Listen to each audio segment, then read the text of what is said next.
A viagem do Lula à Rússia e à China é importante. Agora, mais importante ainda é a reunião que vão ter lá em Moscou o Lula, o Putin e o Xi Jinping. O Lula como chefe eventual dos BRICS, né, ou formal, porque na verdade os dois grandes líderes dos BRICS são justamente o Xi Jinping da China e o Putin da Rússia. Então é lá nessa reunião que eles vão tratar ou até desencadear o que deverá ser a nova ordem mundial. E o que é a nova ordem mundial?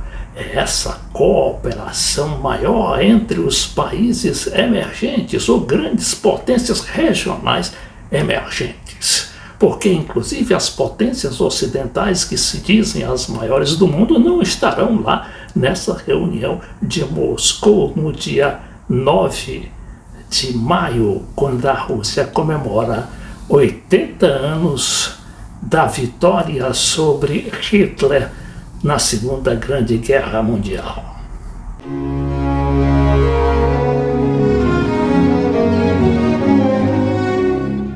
Agora, por que vai ser importante essa reunião? Porque o mundo está totalmente diferente depois dessas medidas atrabiliárias do Donald Trump dos Estados Unidos, que acabaram isolando a grande potência do Norte, não é? E deixando os outros, inclusive a própria Europa, os grandes grupos de países mundiais à solta. Então, e sobretudo o comércio, para onde vão as exportações dos Estados Unidos que iam para a China, por exemplo. O Brasil já está ali bem preparado para abocanhar algumas delas e algumas muito importantes, como essa questão da agricultura ou do agronegócio, ou basicamente a questão alimentar, que é a grande questão do mundo do futuro. Bom, e nessa reunião, é claro, eles vão estabelecer metas, propósitos e estratégias para o futuro bem próximo. Agora, o que é que o Brasil vai ganhar com essa nova ordem mundial ditada pelos BRICS? Ora, muita coisa, porque o Brasil está lá, né, como integrante daquela cúpula decisiva, ainda que sem o peso, né, infinitamente menor, claro, do que da China, né, e da Rússia. Olha, veja aqui esse material da Folha, dizendo que o Xi Jinping visitou a Dilma. Lembram-se da Dilma? É a Dilma Rousseff, a nossa presidente, deposta pelo golpe do Temer, com grande parte ali do Congresso naquela época, naquela golpe parlamentar de 2016. Bom, foi ela que recebeu a visita do Xi Jinping, presidente todo-poderoso da China, na sede do Banco dos BRICS, do qual ela é presidente e vai continuar presidente por mais 4 anos, segundo já foi indicada pela Rússia, não foi nem pelo Brasil, porque ali teria, não é, uma espécie de rodízio, mas o Putin e também o Xi Jinping parece ter gostado muito do trabalho dela, né? E o Banco do BRICS, o que é o Banco do BRICS? É justamente aquilo que pode ser ou pode exercer o papel que exerce hoje o Fundo Monetário Internacional, o famoso FMI, não é? Das potências ocidentais, chefiadas, claro, pelos Estados Unidos. E a gente conhece muito bem os empréstimos que o FMI já deu, já ofereceu e já proporcionou ao Brasil, com taxas altíssimas, escorchantes até. Já o BRICS é outra coisa, não é? Porque justamente não quer tirar proveito, nem quer dominar, fazer guerra de conquistas, inclusive na economia, como fazem os Estados Unidos e a Europa, mas quer justamente, não é, fazer com que aquelas potências regionais, e quais são as potências regionais, além da China, da Rússia, do Brasil, tem lá a Turquia, tem lá o Irã, tem lá a Arábia Saudita, os Emirados Árabes e aqueles outros países também asiáticos que estão se desenvolvendo muito ultimamente. É o Vietnã, é a Malásia, a Indonésia também, que é também membro dos BRICS. Mas vejamos aqui essa viagem, né? A notícia aqui reportada pelo Nelson de Sá, repórter da Folha, que é a visita do Xi Jinping. Olha aqui, o Xi Jinping ali com o pessoal do Banco dos BRICS e a Dilma aí do lado esquerdo dele.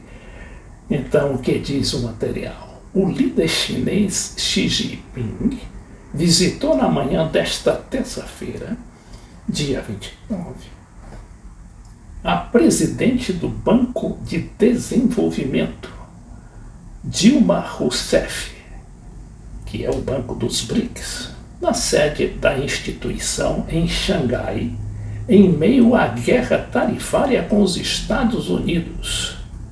Olha aí a importância, não é, dessa visita, justamente nessa guerra tarifária, porque a China, claro, não quer ficar sozinha naquela briga, ela quer principalmente se cercar desses países, sobretudo países em desenvolvimento acelerado, como o Brasil, não é? E esses países que eu citei há pouco, para justamente preencher esse vácuo com a loucura americana do Trump, que afastou os americanos praticamente dos grandes negócios, sobretudo no campo da agro, sobretudo no campo alimentar. E já tinha afastado também da questão do petróleo. Hoje o petróleo a gente sabe que é dominado pelos grandes países produtores, inclusive o Brasil. Então também Venezuela, que tem a maior reserva do mundo em petróleo, reserva inclusive já provada de quase 500 bilhões de barris de petróleo. Tem também, né, a gente já falou na Arábia Saudita, os Emirados Árabes e muitos outros. Então, o motivo formal da visita do Xi Jinping a Dilma foi que o chamado Banco dos BRICS está completando 10 anos. Xi Jinping, segundo o relato oficial, declarou que não importa como a situação internacional mude, a direção do desenvolvimento humano não vai mudar e que o desenvolvimento da China é baseado na autossuficiência e no trabalho duro, e o país protegerá firmemente seus direitos e interesses, bem como os interesses comuns da comunidade internacional. A gente volta aqui novamente, não é, para ver a tranquilidade aqui dessa reunião, cercada ali dos funcionários do banco, do novo Banco de Desenvolvimento, o Banco dos BRICS. E ali está o Xi Jinping e a Dilma, saudando, inclusive, aplaudindo essa visita tão importante do presidente da China. Mas vamos... O que disse a Dilma, né? A Dilma destacou que no mundo turbulento de hoje, e aí, claro, ela está fazendo uma referência ao Trump e a política tarifária do Trump, a China tem salvaguardas. Aliás, a China tem salvaguardado os interesses do Sul global e apoiado firmemente o multilateralismo, ou seja, não só o mundo não será mais dominado por uma única superpotência, como tem vindo até aqui, mas por esse grupo de países, né, dessas potências regionais. Disse a Dilma que o NDB, o Banco do BRICS, já aprovou mais de 120 projetos de investimento concentrados em infraestrutura, que é crucial para a melhoria da vida e da qualidade das populações. E que o banco é o maior emissor de banda bondes, nome dado aos títulos em moeda chinesa emitidos por instituições não chinesas. Estamos ampliando essa estratégia para outros mercados de capitais locais, apoiando parceiros na redução dos riscos de desajuste cambial e usando swaps de moedas, falou ela, segundo a mídia oficial. Agora, vamos ver o detalhamento dessa viagem do Lula à Rússia e à China, segundo esse noticiário aqui, do jornal Panorama. O Palácio do Planalto confirmou que o presidente Lula viaja no próximo dia 7 de maio para visitas e encontros bilaterais à Rússia e China. Em Moscou, o presidente do Brasil fica entre os dias 8 e 10. No dia seguinte, dia 11, segue para Pequim, onde tem compromissos nos dias 12 e 13. O retorno ao Brasil está programado para 14 de maio. Atendendo ao convite do presidente Vladimir Putin, o chefe de Estado brasileiro vai participar do aniversário de 80 anos da vitória dos russos sobre os nazistas na Segunda Guerra Mundial. A cerimônia acontece no dia 9 de maio. Outros temas, como questões comerciais e a guerra com a Ucrânia, também estarão na pauta.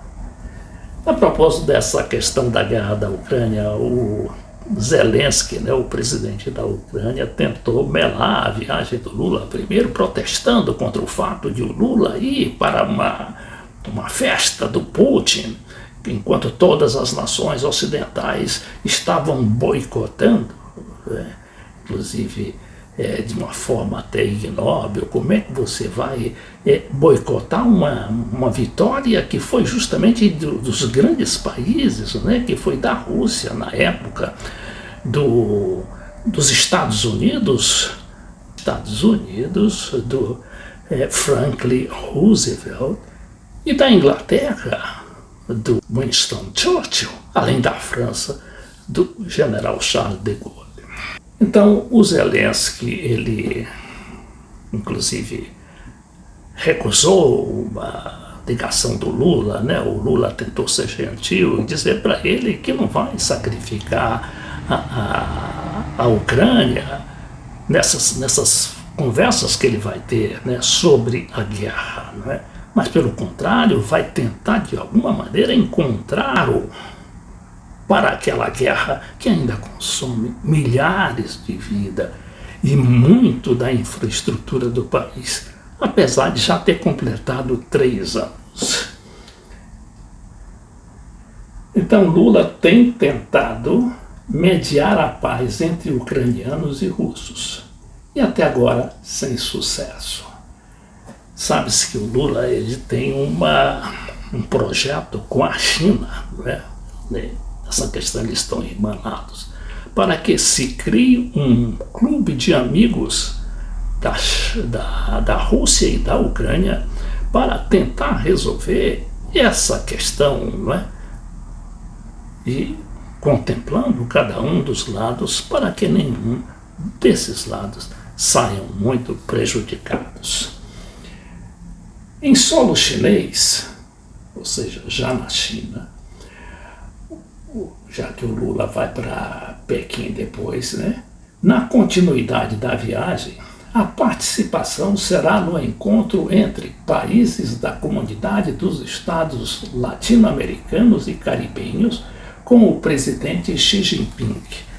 Isso aqui também é muito importante, porque ali estará não só o Lula, não é, naquela viagem, estarão todos os membros, todos os países latino-americanos representados aqui na CELAC, que é justamente essa comunidade de estados latino-americanos e caribenhos, que fez uma reunião recentemente em Honduras, justamente para pensar, para fazer uma estratégia de como reagir a essa política tarifária do Trump, que não é só a política tarifária, é também a política anti-imigração, que tem sacrificado muitos latino-americanos, sobretudo mexicanos e venezuelanos. Entre os assuntos que certamente estarão nos debates da China, não é? As tarifas impostas, quer dizer, dos debates, não é? Envolvendo ali a CELAC, as tarifas impostas pelos Estados Unidos, além da ampliação das relações comerciais entre esses países